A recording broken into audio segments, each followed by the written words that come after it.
Let's discuss Newton's second law of motion.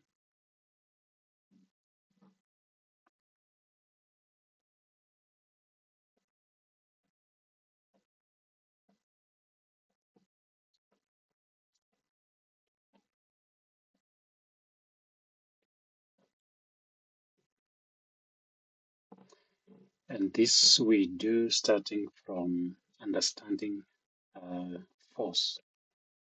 Force is denoted by capital letter F, and we can use an arrow to represent some force, some magnitude of force like 3 newtons, and another magnitude of force like 2 newtons represented by a smaller,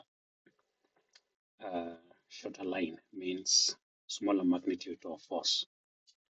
We can sum together these two forces to give us a force that is much larger, 5 newtons. If you have a force in this direction and another force in that direction, this is 3 newtons, this is 2 newtons, so we are going to say -2, and this is +3. And if you were to put together these two forces, you realize that you will get a smaller force of 1 newton, because +3 -2 basically will give you a force that is much shorter. When you put forces together like this, you get what we call resultant force. Resultant force.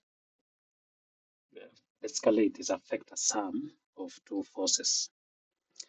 Now, let's consider an object that is stationary. It's not moving, and it has got its weight, which is a force basically like 10 newtons, while there will be reaction, which is the same magnitude but different in direction at 10 newtons.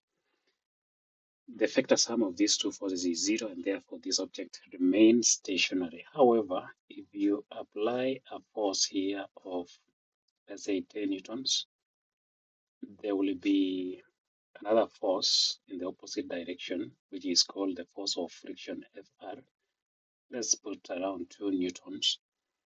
And because it is moving in the opposite direction, -2 newtons, and therefore, if you sum up these two forces, -2 plus 10 will give you 80 newtons, and there will be a resultant force towards the right of 8 newtons, and this we call it a resultant force F.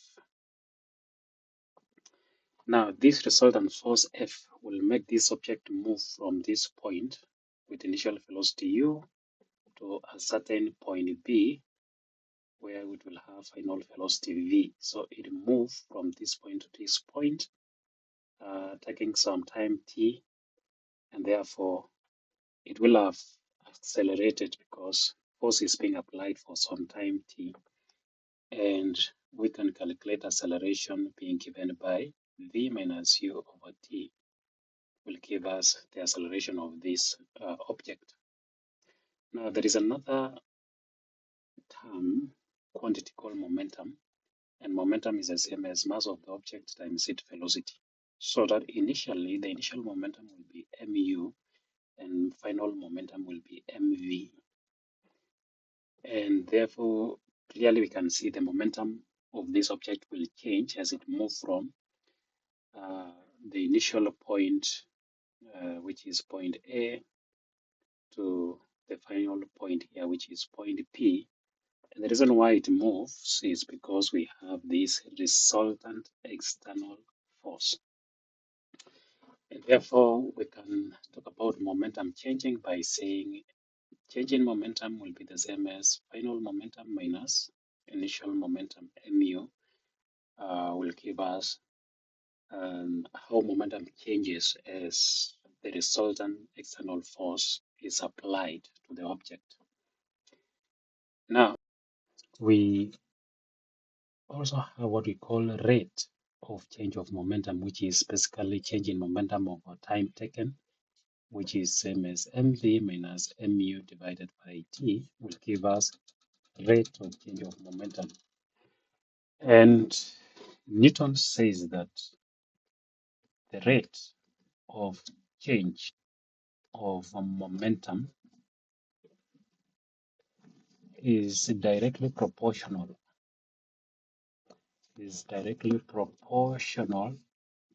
to the resultant external force producing it, and it takes place in the direction of the force. So there are two things we can talk about here. The rate of change of momentum is given by delta P over T, which is equivalent to mv mu minus mu divided by T. And we have the resultant external force is the force that caused the object to move from point A to point B. And it takes place in the direction of force. Basically, this rate of change of momentum is a vector quantity because it have a direction. And therefore, if this force is directly proportional to delta P over T, rate of change of momentum is equivalent to mv minus mu over T. We can factor out T, we can factor out m in that case and say that force is the same as some constant k. To remove the proportionality sign, we need a constant k, and then times m into v minus u over t. It has been shown that k is equals to 1 with experiments, and therefore if k is 1, basically f will be the same as m into v minus u over t, and you realize that v minus u over t here is acceleration a. Therefore, our equation becomes f is equals to ma, and these two equations here can be used during calculation. And this is mathematically the Newton's second law of motion. And it is stated as such that the rate of change of momentum is directly proportional to the resultant external force producing it, and it takes place in the direction of force.